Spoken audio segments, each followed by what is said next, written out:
के एक धर्मात्मा अतीत में जिसके द्वारा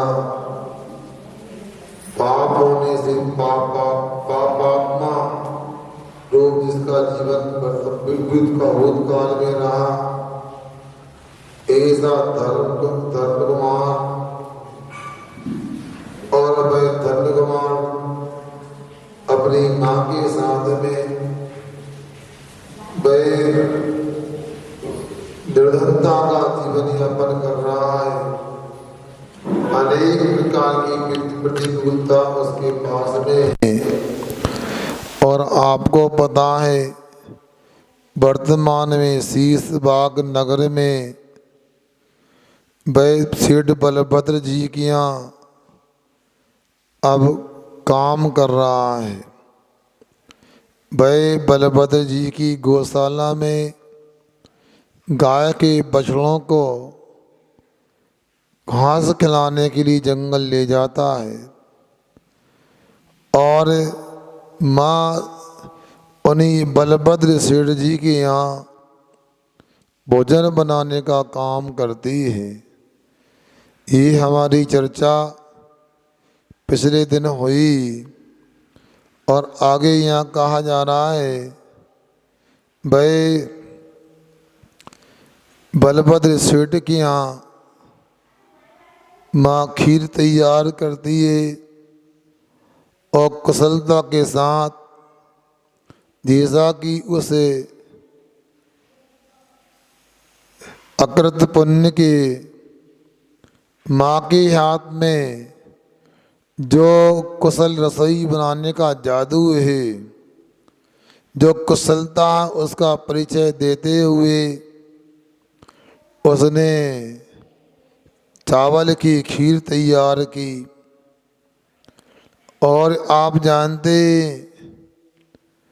जब खीर आदि कोई मिष्ठान तैयार होता है तो सुगंध भी फैलना स्वाभाविक है। आंगन में बलभद्र सेठ के 7 पुत्र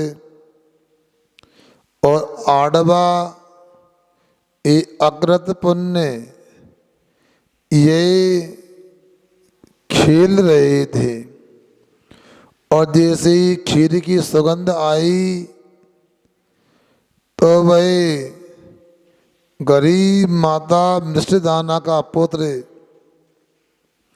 भाई अकृत पुण्य कहता, माँ मुझे भूख लगी है, मैं भी खीर खाऊंगा।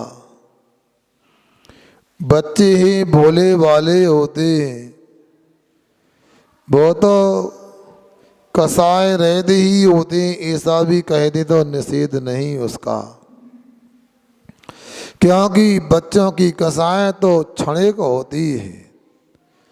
बच्चे आपस में खेलने लगते हैं, कभी कभी आपस में झगड़ा करने पर लहू लुहान भी हो जाया करते, नाखून आदि लगने से खून भी निकल आता है, मगर वह खून आना बंद हो या ना हो, बच्चों की लड़ाई बंद हो जाती है और मित्र बन जाते हैं। क्षण में मित्र बनते हैं और क्षण में झगड़ा करने लगते हैं।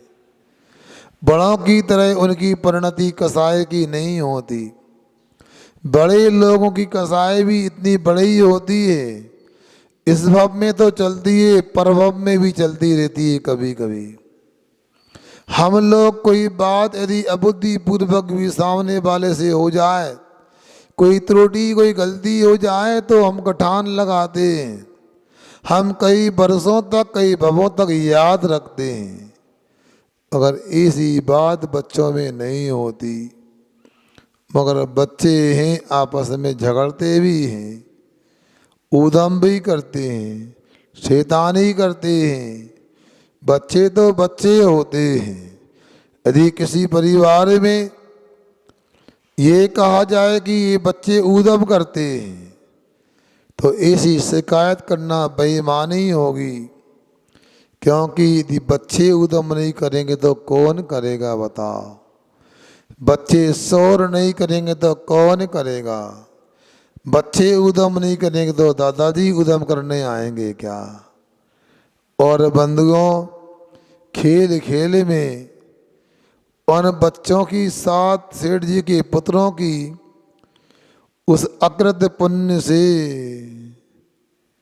बहस हो गई। बहस किस बात को लेकर के? अरे खीर तो हमारे खाने के लिए बनी है, तू कौन होता खीर मांगने वाला? अकृत पुण्य कहता है खीर तो मेरी माँ ने बनाई है, तू कौन होता मना करने वाला? बच्चे आपस में तकरार करने लगे और बात बढ़ गई। खीर बनाने वाली माँ रसोई घर में चौके में हैं। वो खीर में अनेक मेवे डाल रही है, इलायची पीस करके डाल रही है। उस खीर का जायका और पराकाष्ठा को पहुंचने वाला है। इधर बच्चों की लड़ाई भी अपनी पराकाष्ठा पर है, चरम सीमा पर है। और बात इतनी आगे बढ़ गई, बलभद्र सेठ के 7 पुत्रों ने उस अकृत पुण्य की धुनाई कर दी। भाई मुनि महाराज उस धन्य कुमार को अतीत की घटना को लेकर सुना रहे हैं।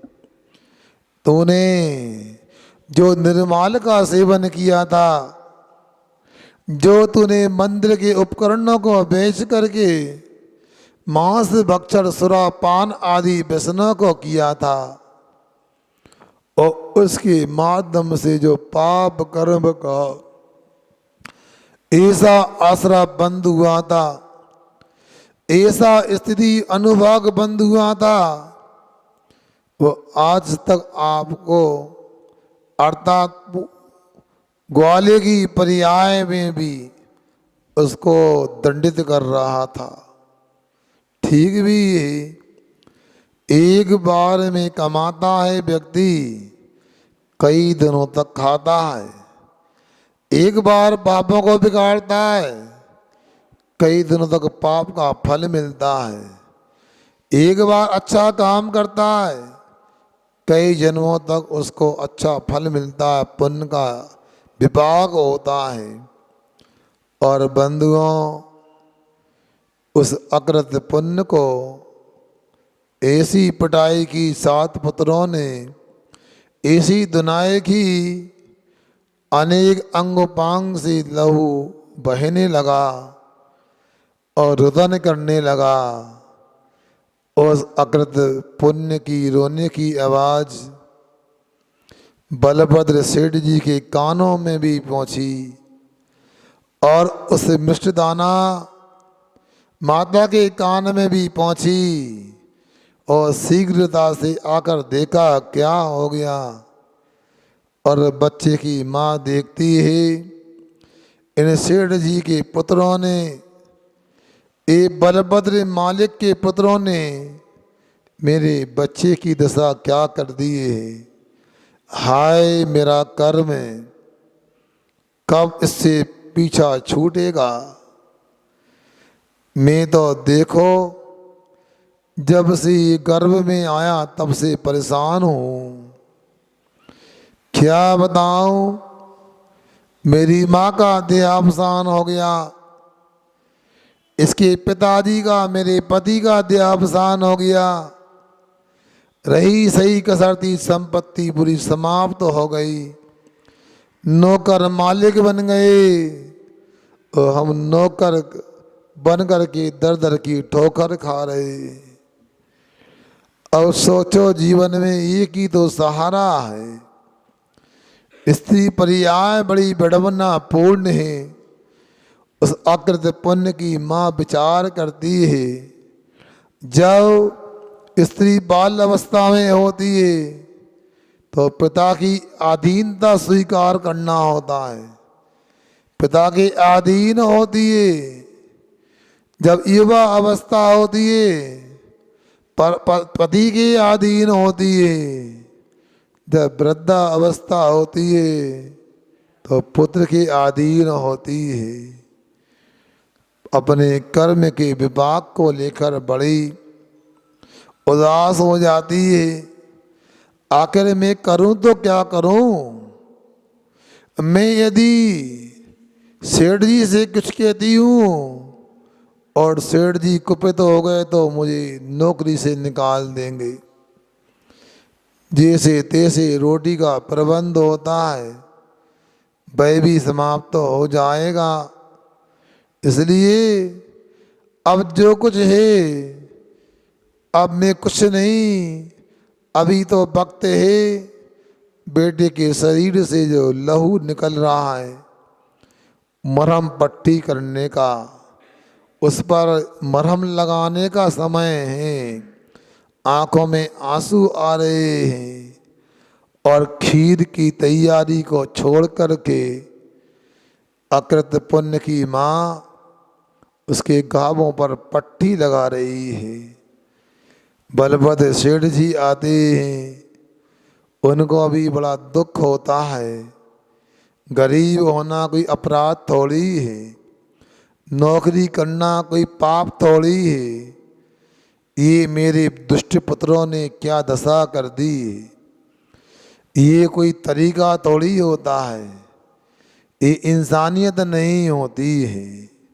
किसी ने कहा है दूसरे को दर्द को पैदा करे उसे शैतान कहते हैं, जो दूसरे के दर्द को दूर करे उसे इंसान कहते हैं, जो बिगड़ी को बनाए उसे भगवान कहते हैं, जो दिल में रखे हनुमान राम उसे हनुमान कहते हैं, जो पिता की बात का पालन करे उसे श्री राम कहते हैं।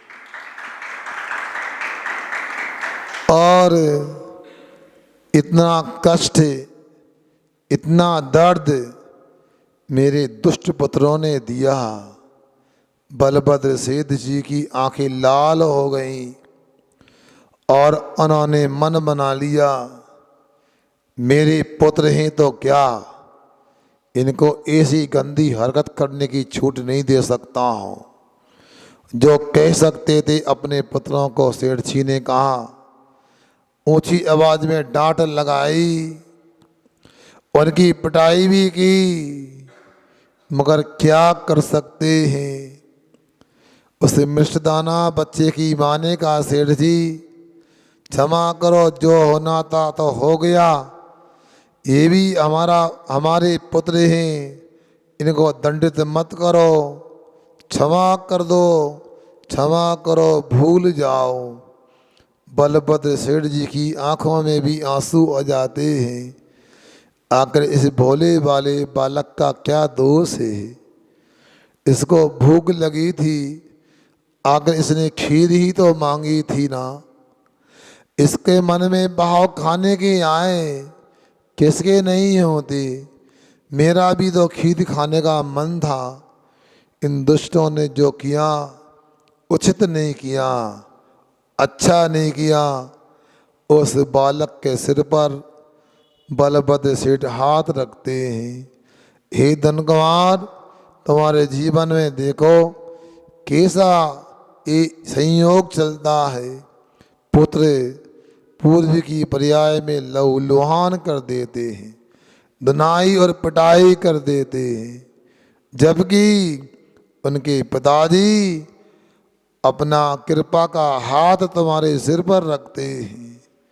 संसार में सब दिन एक से नहीं होते, कभी पुण्य होता है तो कभी पाप होता है, कभी अंधेरी रात होती है तो कभी पूनम का चांद होता है। सब दिन एक से नहीं होते। अपने लिए प्रतिकूलता में भी शांत रहना चाहिए, अनुकूलता में भी शांत रहना चाहिए, इसी में समझदारी है। इस प्रकार भाई मुनिराज अतीत की पर्यायों की चर्चा और धनकुमार से कर रहे हैं।